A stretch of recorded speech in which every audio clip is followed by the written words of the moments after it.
नमस्कार, TV 20 news में आप सभी दर्शकों का स्वागत है। मैं हूं आपके साथ अशोक वर्मा। अब रुख करते हैं खबरों की तरफ। इस खबर के प्रायोजक हैं Purvanchal machinery agencies, Burma tower, Narauli, Tanishq showroom के नीचे, आजमगढ़।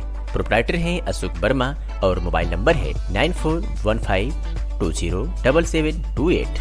रोडवेज कर्मचारी संघ संयुक्त परिषद उत्तर प्रदेश के प्रांतीय नेतृत्व के आह्वान में आजमगढ़ बस स्टेशन परिसर में मंडलीय संगोष्ठी का आयोजन श्री चंद्रशेखर सिंह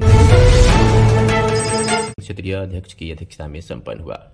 इस कार्यक्रम के मुख्य अतिथि प्रांतीय अध्यक्ष गिरिजा शंकर तिवारी, महामंत्री कृष्णचंद मिश्रा एवं विशिष्ट अतिथि M.K. वाजपेयी, क्षेत्रीय प्रबंधक R.K. सिंह, सेवा प्रबंधक सहित अन्य प्रांतीय पदाधिकारी, संजय कुमार राणा, अपर महामंत्री महेश राय, प्रांतीय उपाध्यक्ष जसवंत सिंह, प्रांतीय उप महामंत्री सतीश कुमार, उप महामंत्री V.K. शुक्ला, प्रांतीय कोषाध्यक्ष जयप्रकाश दुबे, विशिष्ट सदस्य अरविंद कुमार सिंह, मंडलीय अध्यक्ष तथा रविंद्र कुमार पांडे, मंडलीय मंत्री के साथ श्री बच्चाराम गौतम, सहायक क्षेत्रीय प्रबंधक डॉक्टर अंबेडकर डिपो श्री अवधेश कुमार पाल, सहायक क्षेत्रीय प्रबंधक आजमगढ़ डिपो तथा अश्विनी कुमार, सहायक लेखाधिकारी उपस्थित रहे।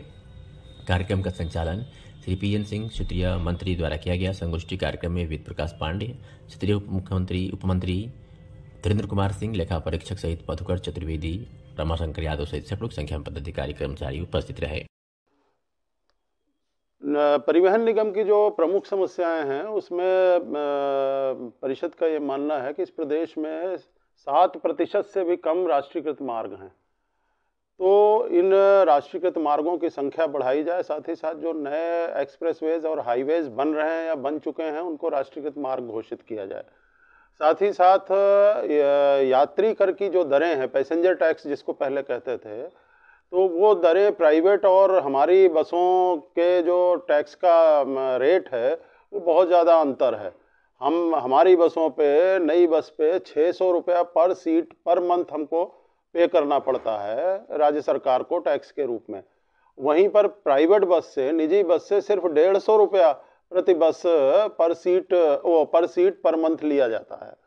तो उसका दुष्प्रभाव यह है कि चूंकि हमारी कॉस्ट बढ़ती है तो यात्री जनता से फेयर भी हमें बट नेचुरल है कि ज़्यादा लेना पड़ता है। तो अगर ये दरें रिड्यूस कर दी जाएं तो इसका फ़ायदा एक तो एकरूपता आएगी, कंपटीशन, हेल्दी कंपटीशन होगा। दूसरी बात यह है कि यात्री जनता को भी उसका फ़ायदा मिलेगा, हमारे फेयर में भी कुछ न कुछ गिरावट आएगी और उसका लाभ यात्री जनता को जाएगा। इसके साथ ही कर्मचारियों की समस्याओं में, जैसे अभी नियमित कर्मचारियों को, जो परिवहन निगम के रेगुलर एम्प्लॉई हैं, उनको राज्य कर्मचारियों से 18% कम महंगाई भत्ता मिल रहा है। 10% महंगाई भत्ता निगम बोर्ड ने पास करके कम से कम 8 महीना पहले भेजा हुआ है और अभी तक सरकार ने उसका अनुमोदन नहीं किया। ये इसी प्रकार जो संविदा के चालक परिचालक हैं, 2016 में ये शासनादेश हुआ था कि 2001 तक के संविदा चालकों, परिचालकों और दैनिक वेतनभोगी कर्मियों को नियमित कर दिया जाए। आज 8 साल पूरे होने को हैं, अभी तक उनका नियमितीकरण नहीं हुआ। वर्कशॉप्स में जो आउटसोर्स के कर्मचारी काम कर रहे हैं, वो उनकी पारिश्रमिक की दरें इतनी बाजार महंगाई की दृष्टि से इतनी कम हैं कि उनमें भी इजाफा किए जाने की ज़रूरत और उनकी सेवाएं सुरक्षित करने की आवश्यकता है। तो ये कर्मचारियों की प्रमुख समस्याएं हैं। मृतक आश्रितों की नियुक्ति नहीं हो पा रही। कोविड काल में जब परिवहन निगम ने 42 लाख प्रवासी मजदूरों को उनके घरों तक पहुंचाने का सराहनीय काम किया, 10 लाख छात्रों को उनके घरों तक पहुंचाने का काम किया और माननीय मुख्यमंत्री जी ने परिवहन निगम के कर्मचारियों को संकट का साथी कहा, कई अवसरों पर हाउस में भी कहा।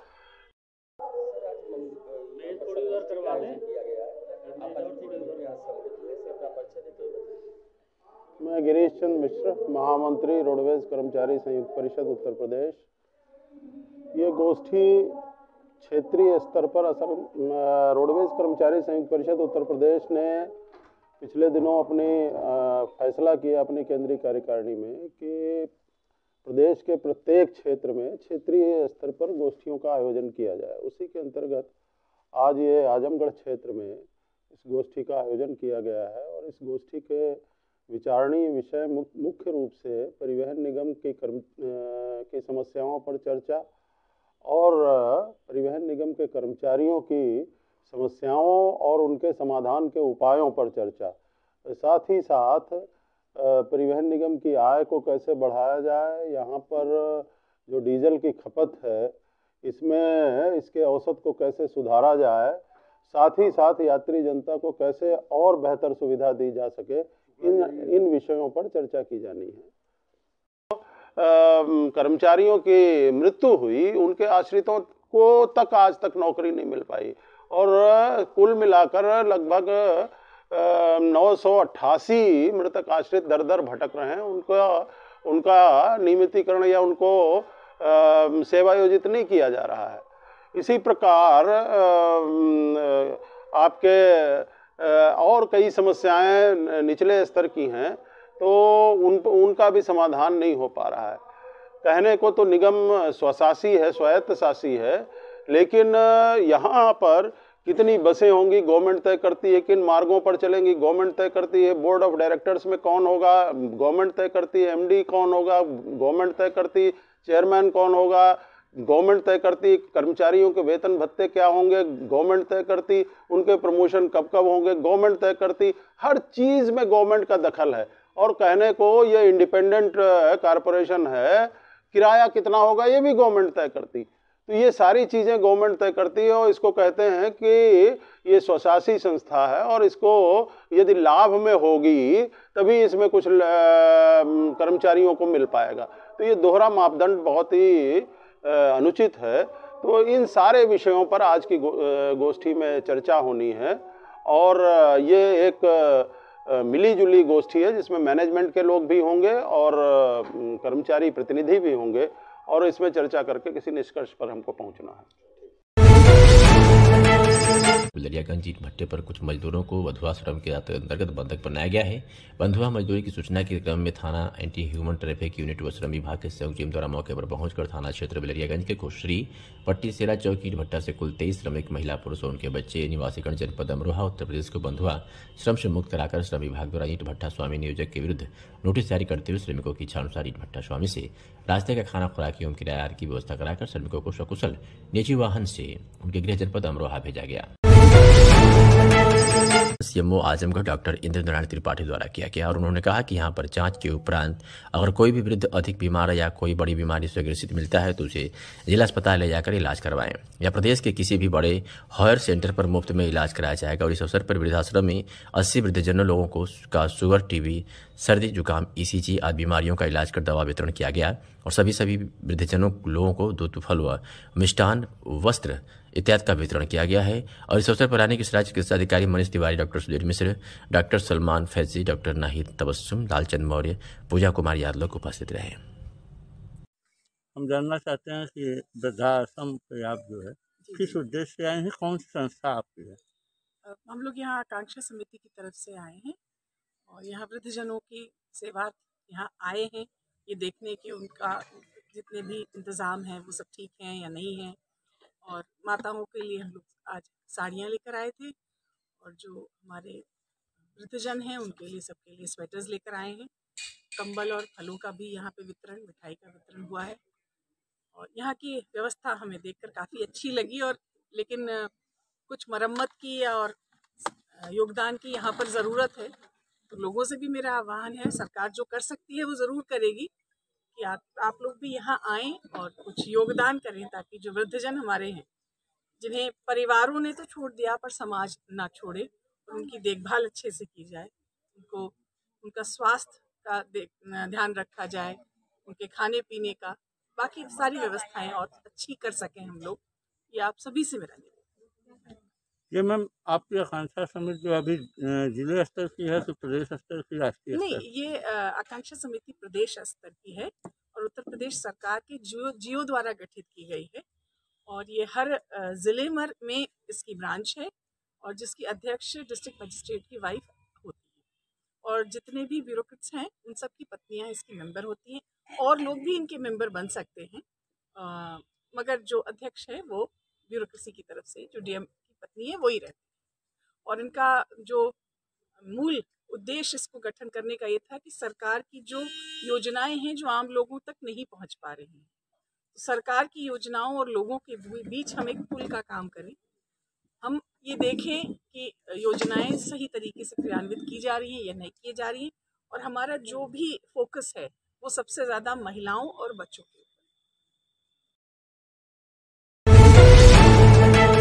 किया गया, जिसमें सरकार द्वारा ग्रामीणों के लिए प्रदेश व केंद्र द्वारा चलाई जा रही विभिन्न योजनाओं की जानकारी संबंधित विभागों के द्वारा दिया गया। एडीओ पंचायत सुभाष चंद्र शर्मा ने बताया कि विकसित भारत संकल्प यात्रा का उद्देश्य सरकार के प्रमुख योजनाओं में परिपूर्णता हासिल करना है और इसके तहत यह सुनिश्चित किया जाएगा कि इन योजनाओं का लाभ सभी लक्षित लाभार्थियों तक समयबद्ध तरीके से पहुंचे। सचिव सुरेंद्र प्रसाद ने कहा कि इस यात्रा के माध्यम से जहां गांव-गांव में लोगों को सरकारी विभाग के अधिकारियों के द्वारा केंद्रीय योजनाओं की जानकारी दी जा रही है, इसके साथ ही कई योजनाओं का लाभ भी आमजन को दिया जा रहा है। इसके साथ ही उन लोगों में जिंदगी जीने की नई ताकत आ रही है। ग्राम सभा छतरपुर खुशहाल में वैन का स्वागत करते हुए ग्राम प्रधान राजेंद्र नारायण यादव ने बताया कि विकसित भारत संकल्प सभी योजनाओं के बारे में जानकारी दी जा रही है। प्रधानमंत्री आवास योजना, किसान सम्मान निधि, आयुष्मान कार्ड का प्रमाण पत्र दिया गया। इस दौरान मौके पर डॉक्टर दूधनाथ यादव, श्यामराज यादव, त्रिलोकी यादव, जयप्रकाश यादव, त्रिभुवन यादव, प्रेम चंद कुमार, गोविंद कुमार, कमलेश्वर नारायण यादव, विशाल गुप्ता, सोनू यादव, अभिषेक यादव, नीतीश यादव, घनश्याम श्रीवास्तव, लालमुनि गौड़, शुभम यादव आदि लोग मौजूद रहे। आपका परिचय? राजनारायण यादव, प्रधान छतरपुर खुशहाल, अहमदगढ़, आजमगढ़। अच्छा, किस तरह का ये कार्यक्रम आपके गांव में किया गया? सराहनीय कार्यक्रम हुआ। क्या कार्यक्रम था आज? बोलिए। विकसित भारत संकल्प यात्रा कितने लोगों को आज प्रमाण पत्र बांटा गया? 5 लोगों को बांटा गया है। कमलेश्वर नारायण यादव और श्यामराज यादव, सुलंती देवी, अनिल शर्मा।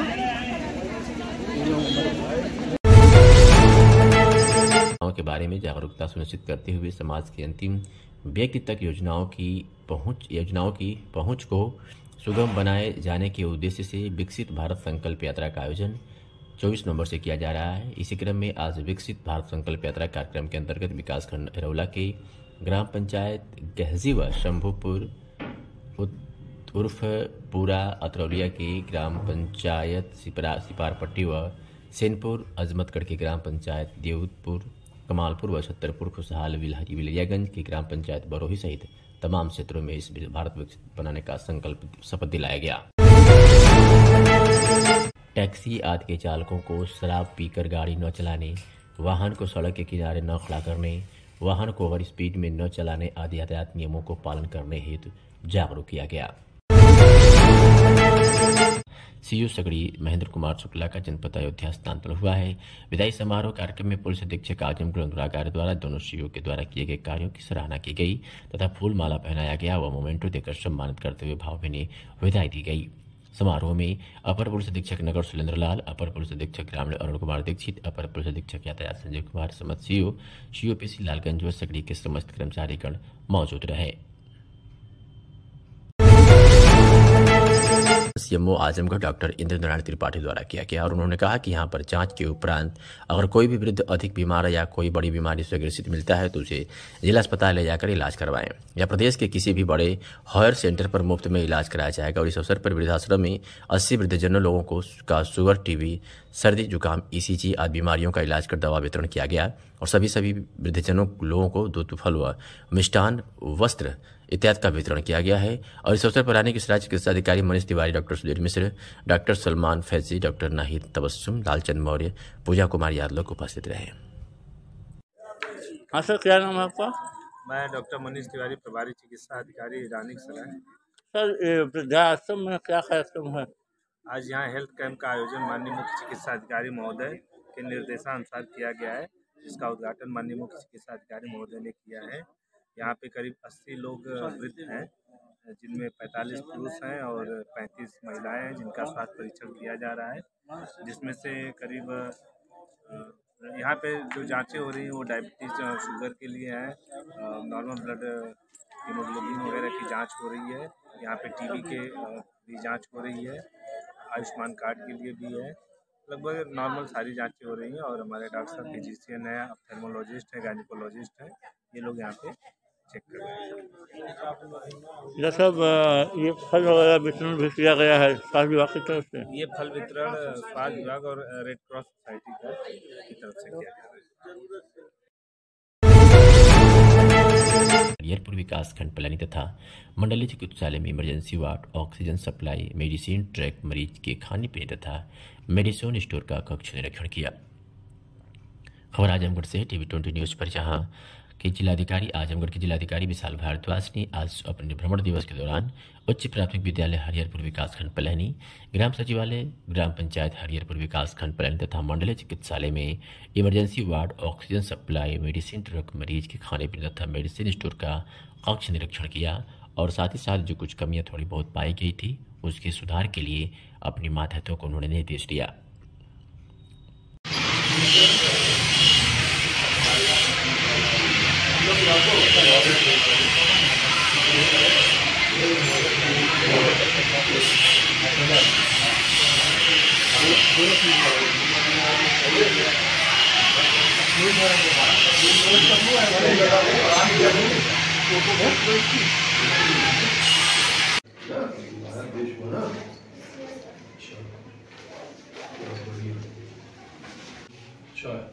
ठीक हो भाई कुछ है?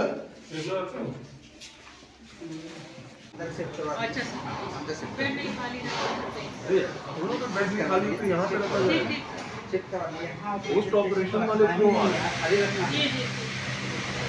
आपको ऑक्सीजन बाबा रामलाल दास जी की 7वीं पुण्यतिथि मनाई गई।